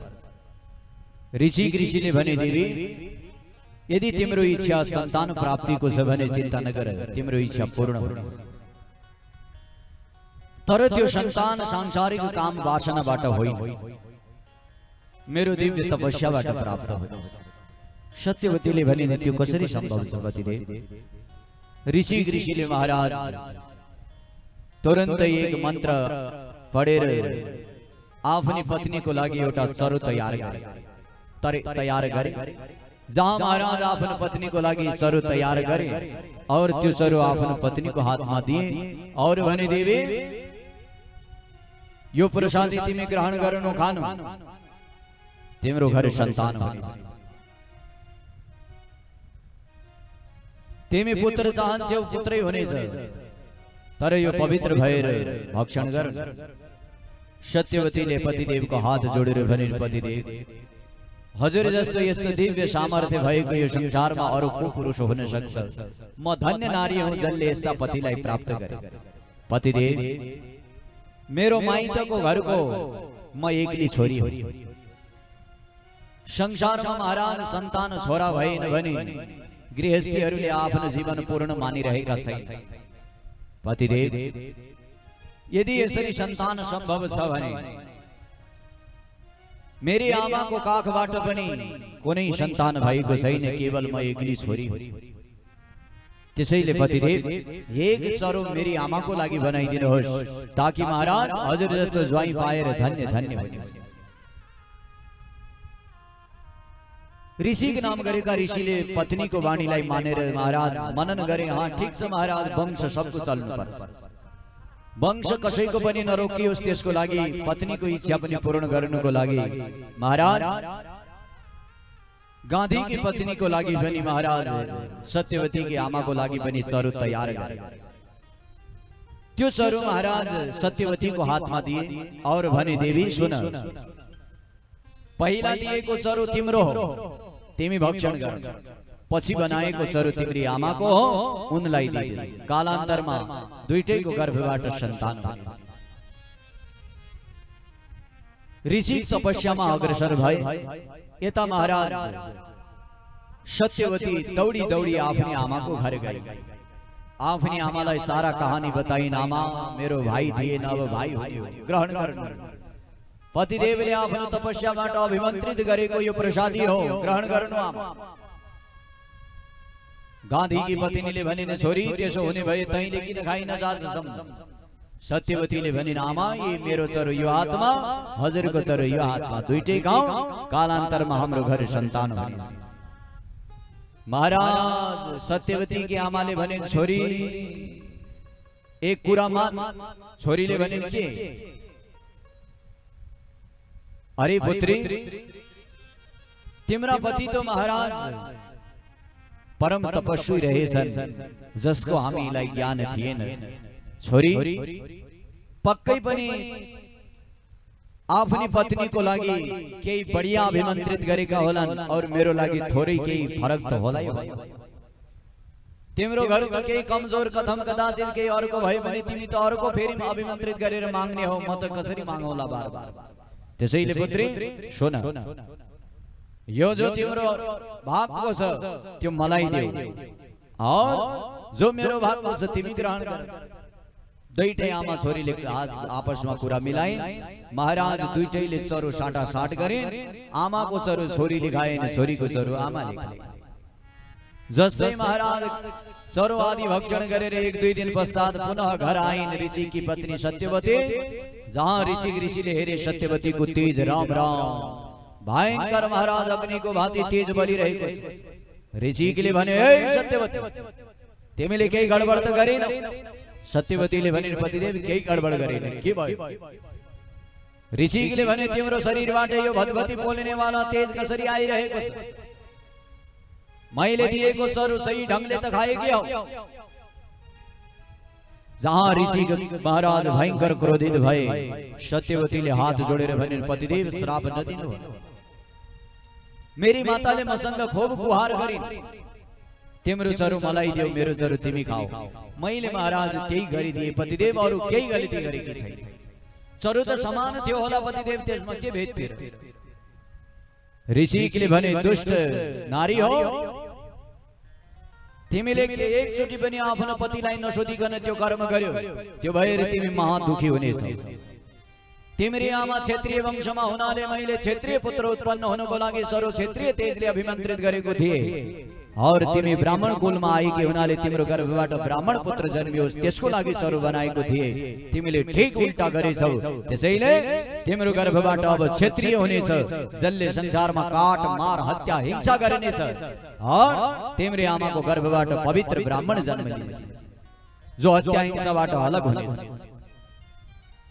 जहाँ महाराज ऋषिले आफ्नी पत्नीलाई भने सत्यवती त हात जोडेर ऋषिका चरण समातेर गिडगिडाउन थाली, हाय राम पतिदेव, यो दुःख यो कष्ट नदिनु म त मेरो सन्तान युद्ध आदि रणभूमिमा जाओस् काटमार गरोस् यो कदापि चाहन्न म त हजुर जस्तो तपस्वी चाहन्छु।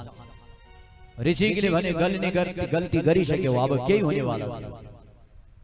सत्यवती महाराज पतिदेव को चरण समातेर लोटपोट भइन्। पतिदेव जीवनमा दोस्रो चोटि यस्तो गल्ती हुने छैन, यसको प्रायश्चित के हो भन्नुहोस्, म प्रायश्चित गर्न तयार। खूब महाराज पश्चाताप गरेकी हुनाले ऋषिक प्रसन्न भए। ऋषिले भने देवी गल्ती गरे पनि तिमीले गल्तीको महसुस गर्यौ, त्यही भएर जाऊ तिमीलाई आशीर्वाद छ। तिम्रो गर्भमा जुन बालक छ त्यो बालकलाई म त्यसको तेजलाई तिम्रो गर्भबाट उत्पन्न नहुने बनाइदिन्छु। तिम्रो गर्भबाट त महाराज ब्राह्मण बालक नै जन्मियो, सज्जन सत्पुरुष जन्मियो। तर यो होइन कि त्यसलाई मेटाउन सकिन्छ, छोरामा मात्र मेटाउन सकिन्छ। तिम्रो छोरा ब्राह्मण होस् तर तिम्रो नाति महाराज क्षेत्रीय स्वभावको हुनेछ। यो नै सम्भव छ, अरु केही सम्भव छैन। एक वंश सार्न सक्छु, बाँकी केही हुन सक्दैन। जहाँ ऋषिले महाराज भने, सत्यवतीले भने जे होस् पछिको लागि जस्तोको होस्, मेरो छोरा महाराज ज्ञानी बनोस्, क्षेत्रीयको स्वभावको नहोस्, ब्राह्मण स्वभावको होस्। जहाँ महाराज पुनः ऋषिले आशीर्वाद दिए, कालान्तरमा महाराज सत्यवतीको गर्भबाट एक सन्तान भयो जसको नाम महाराज जमदग्नि भयो, जो पूर्ण ब्राह्मण स्वरूप का भय और महाराज ब्रह्मज्ञ भय, ब्राह्मण को निष्ठा स्वरूप सदैव बसी रहे। परंतु उता गाधी की पत्नी को गर्भबाट महाराज जो पुत्र जन्मिए तिनको नाम विश्वामित्र भयो। संसारलाई मित्र मान्ने वाला, विश्व जसको मित्र छ, कसैको शत्रु कसैलाई शत्रु नमान्ने वाला विश्वामित्र महाराज गाधी को गर्भबाट, गाधी की पत्नी को गर्भबाट प्रकट भए। विश्वामित्र भले क्षेत्रीय को गर्भबाट जन्मिए, तेज ब्राह्मण को भएको हुनाले, ब्राह्मण मन्त्र अभिमन्त्रित भएको हुनाले महाराज क्षेत्रीय वंशमा जन्मिएर पनि विश्वामित्र ब्राह्मण भए। और यता महाराज जमदग्नि और रेणुका को गर्भबाट, तेस्रो गर्भबाट महाराज माने तेस्रो वंशमा आएर क्षेत्रीय स्वभाव का पुत्र भए जो भगवान परशुराम भए। महाराज भयंकर वीर स्वभाव का, कठोर स्वभाव का, ब्राह्मण घर में जन्म लिएर पनि महाराज युद्ध आदि गर्ने वाला क्षेत्रीय परम वीर भए। महाराज ती बालकले विश्वामित्रलाई भने, महाराज भले हजुर क्षेत्रीय गाधीका छोरा भयो त के भयो, हजुर गाधीका मात्र छोरा होइन, गाधीको वंशमा त केवल जन्म लिनु भएको हो त हजुर ऋषिकका पुत्र। महाराज ऋषिकको अभिमन्त्रित भएर, ऋषिकको मन्त्रले अभिमन्त्रित भएका ब्राह्मण हो। और महाराज त्यति मात्र होइन, हजुरले जुन हजारौं हजार वर्ष तपस्या गर्नु भएको छ, त्यो तपस्याबाट हजुरले विप्रत ब्राह्मणत्व पाइसक्नु भएको छ। त्यसैले हे भगवान मेरा गुरु बनिदिनुहोस्। कुरा रह्यो मेरो परिचयको, म को हुँ सुन्नुहोस् भगवान। विश्वामित्र वरान्मे त्वं ब्रह्मर्षिर्नात्र संशय, वसिष्ठाद्यास नित्यं त्वां प्रशंसिष्यन्ति चादरा। वशिष्ठ समान ब्रह्मर्षि हो यो सब मलाई थाहा छ। मलाई गाधी पुत्र हुँ, क्षेत्रीय हुन सम्झाउनु महाराज, सब कहानी थाहा छ।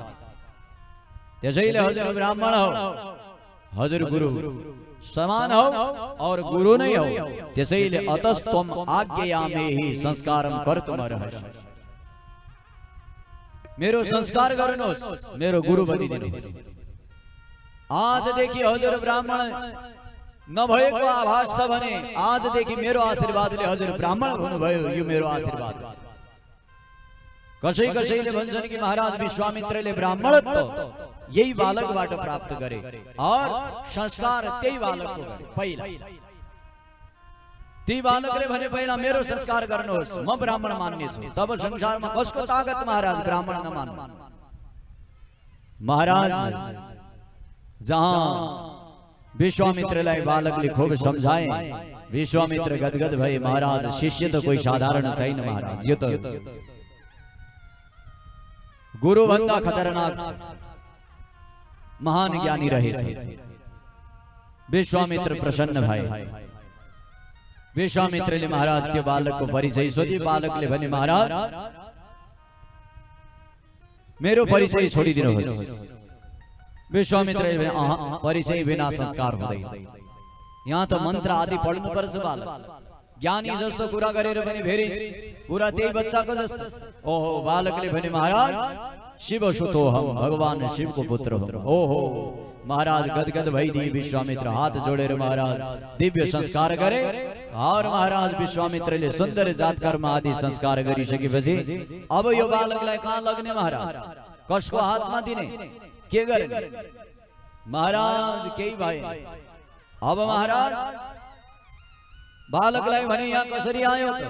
बालकले भने सडी स्त्रीहरूले खाएकी थिइन्, त्यो बमन गरिदिए महाराज, यही पढेको छ। ओहो 6वटा स्त्रीहरूको मुखबाट निक्लेको हुनाले यिनको नाम षड आनन हुनेछ। षड यानी छ, आनन यानी मुख। महाराज बोल षडानन महाराजको। तुरंत महाराज कहीँबाट कृतिका आदि नारीहरू आइरहेकी थिइन् और महाराज जहाँ उनीहरू गइरहेकी थिइन् विश्वामित्रले रोके। देवी हो, तिम्रै हातमा यो बालक लालन पालन हुन सक्छ, बरु ठुलो भएपछि म ल्याउँला, अहिले म पुरुष के गरौँ? कृतिका आदि 6 नारीहरूले भनिन् यो मलाई, हामीलाई दिनुहोस्, हामी 6वटैको दुग्धपान गरेर महाराज यो पुनः स्वस्थ मस्त युवान हुनेछ। जब जवान हुनेछ तब लिएर आउनु होला। कृतिका आदि 6 नारीहरूले लालन पालन गरेको हुनाले यिनको नाम कालान्तरमा महाराज कार्तिकेय भयो। बोल कार्तिकेय भगवान को। महाराज भगवान कार्तिकेय जब कृतिका आदि नारीहरूले लगे, खूब महाराज चन्द्रलोकमा लालन पालन भयो। स्नातमा पपौ दुग्धम च सर्वासाम तुष्टास्ता अभवन मुने। दिव्य दुग्धपान आदि गराएर बालकको लालन पालन गरे। महाराज बालकको लालन पालन हुन दिनुहोस्, बालकलाई बढ्न दिनुहोस्। अब के हुन्छ अगाडिको कथा विस्तार पूर्वक श्रवण गर्नेछौँ। आउनुहोस् मिठो भक्ति संगीतमा सबैजनाहरू अग्रसर भई भक्ति संगीत सहित गुरुजी आरतीको तयारी गर्नु होला भन्दै कथालाई अग्रसर गर्नेछौँ। बोल भक्तवत्सल भगवान को जय, लिंग पुराण को जय, कार्तिकेय भगवान को जय, षडानन भगवान को जय, शिवपुत्र भगवान को जय। लाओ हरे बिलपत्र झूल्यो खोली तिरैमा, चढाउला भोलेनाथ तिम्रो शिरैमा। बिलपत्र झूल्यो खोली तिरैमा, चढाउला भोलेनाथ तिम्रो शिरैमा। बिलपत्र झूल्यो खोली तिरैमा, चढाउला भोलेनाथ तिम्रो शिरैमा। बिलपत्र झूल्यो खोली तिरैमा, चढाउला भोलेनाथ तिम्रो शिरैमा। भोले बाबा को प्रेम भाव तुझे हाथ माथी गरेर तालीको सेवा गर्दै बेहरा बाबा को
हरि बिल पत्र झूल्यो खोली तिरई मां हेरा हेरा बेल पत्र सुंदर क्यों बनई मां हरि बिल पत्र झूल्यो खोली तिरई मां शंभु लई चढ़ाउन पाउँदा खुशी सारे मनमा बेलपत्र झूल्यो खोली तिरई मां चढ़ाउला भोलेनाथ श्री मां बेलपत्र झूल्यो खोली तिरई मां चढ़ाउला भोलेनाथ श्री मां शंभु बेलपत्र झूल्यो खोली तिरई मां चढ़ाउला भोलेनाथ श्री मां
भगवान को लक्ष्य सबल वल्लभ हर हर महादेव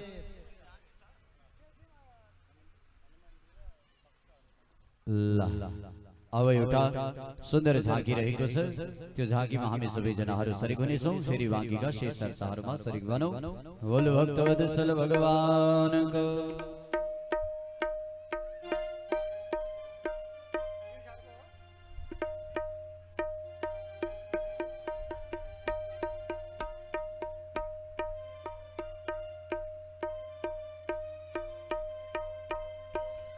बोल हनुमंतलाल महाराज जी नामेर को सामू श्री हनुमंतलाल जी महाराज जी आउनुभएको छ श्री हनुमान जी महाराज राम जी का अत्यंत प्रिय सेवक र वहाँको साथमा हनुमान जी का सुन्दर सुन्दर सखाहरू पनि आउनुभएको छ एकचोटि जोरदार तालीले उहाँहरूको सम्मान गर्नु होला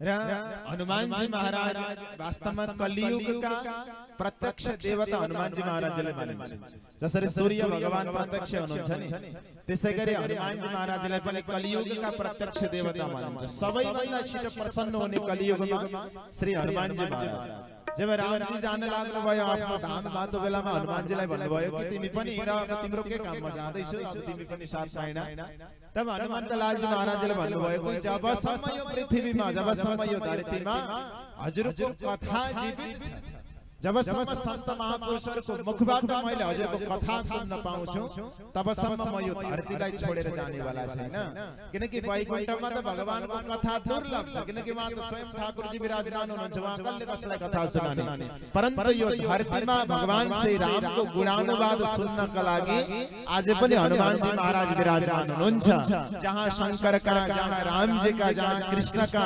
सुन्दर सुन्दर गाथाहरू गाइन्छन् भजन कीर्तन हुन्छ त्यो ठाउँमा हनुमान जी महाराज अप्रत्यक्ष रूपमा हामीले भलै देख्न नसके पनि अप्रत्यक्ष रूपमा विराजमान भएर रामजीका सुन्दर सुन्दर गुणानुवादहरूलाई सुन्नुहुन्छ त यस्ता कलियुगका प्रत्यक्ष देवता श्री हाम्रा हनुमन्तलाल जी महाराज तो झाँकीको माध्यमबाट हनुमान जी महाराजले लिएर आइएको छ त आउनुहोस् एउटा दिव्य भजन छ हिन्दी भजन हो तो हनुमान जी महाराज जी नाच्नुहुन्छ त सबैजना नाच्नु हनुमान जी महाराज जीको साथ बोल हनुमन्तलाल जी महाराज को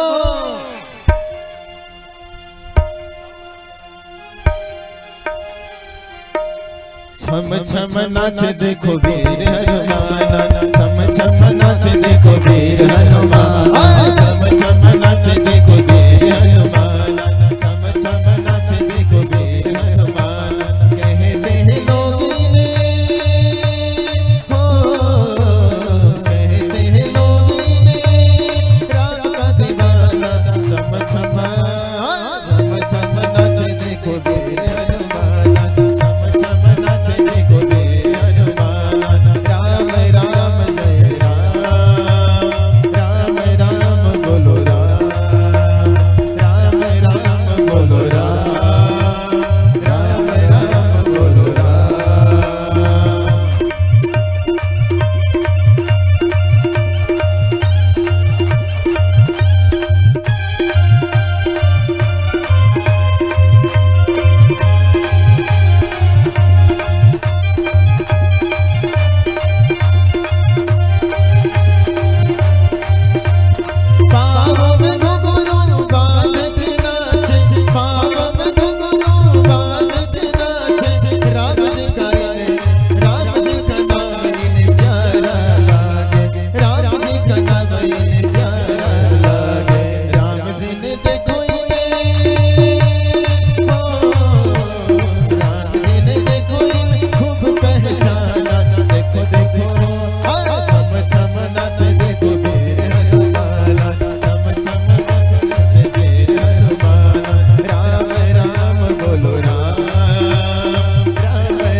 दीवाना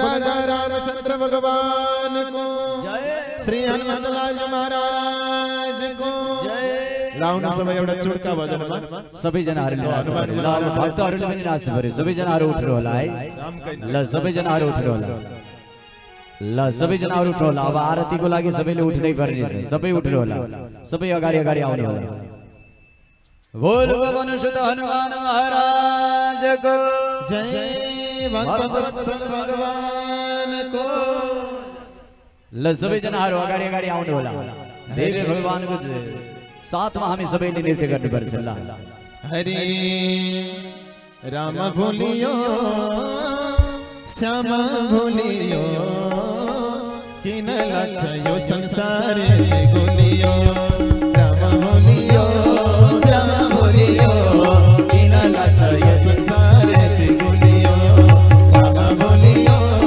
श्याम भोलियो किन लक्षयो संसार गोलियो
हरियो पनी राम को त्यो पनी राम को सारा संसार राम को पनी राम को पनी राम को त्यो पनी राम को सारा संसार राम को पनी राम को त्यो पनी राम को त्यो पनी राम को सारा संसार राम को हरि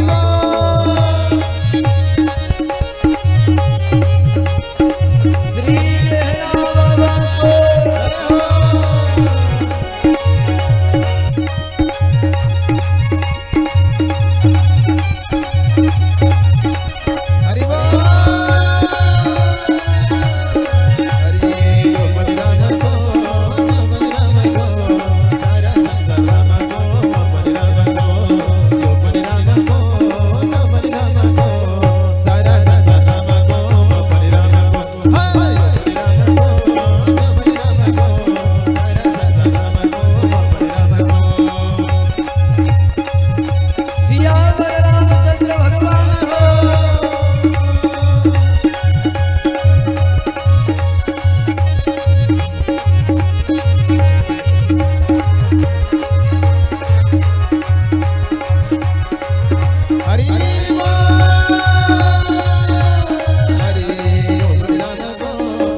लाव एक टुक्का मारू डांस पर साए लावना बोले भक्तवती सल भगवान को हरि कति रमाइलो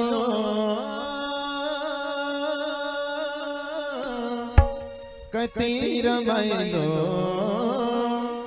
वनमा चरी मुख महारी कति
भगवान को, भक्त वत्सल भगवान को, श्री बेहड़ बाबा महादेव को, लक्ष्य सबल मनुसार हर महादेव।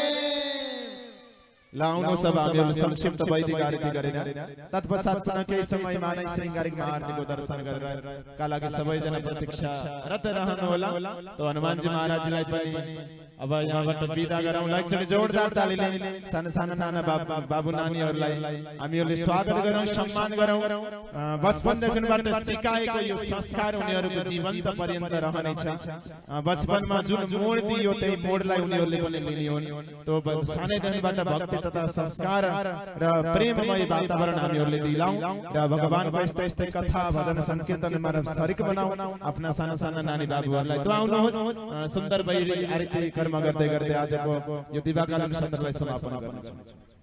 हरि ओम पार्थिवं रजः पितुर प्रायदामभिः दिवः सदा कुंशबृहति वितिष्ठ सात्वेकं वर्तते तमः। ओम इदगुं अभिः प्रजननं मे अस्तु दशमीरकं सर्वगुणं सस्तये आत्मसनि प्रजासनि पशुसनि लोकसनि वयसनि अग्निः प्रजां बहुलां मे करोत्पन्नं पयोरेतु अस्मासु रत्ता। ओम देवः शान्तिरन्तरिक्षगुं शान्तिः पृथिवी शान्तिरापः शान्तिरोगदयः शान्ति वनस्पतयः शान्ति विश्वे देवा शांति ब्रह्म शांति सर्वगुण शांति शांतिरेव शांति सामा शांतिरेधि। हरिः ओम एकदन्ताय विद्महे वक्रतुण्डाय धीमहि तन्नो दन्ती प्रचोदयात्। हरिः ओम तत्पुरुषाय विद्महे महादेवाय धीमहि तन्नो रुद्रः प्रचोदयात्। नानासुगन्धि पुष्पाणि यथा कालद्भवानि च पुष्पाञ्जलिर्मयादत्तं गृहाण परमेश्वर मंत्र पुष्पाञ्जलिं समर्पयामि नमस्करोमि। बोल बेहड़ बाबा महादेव को, शाम सदाशिव भगवान को। श्री बेहड़ा बाबा श्रावण धार्मिक महोत्सव, श्री लिंग पुराण प्रवचन तथा श्रृंगारिक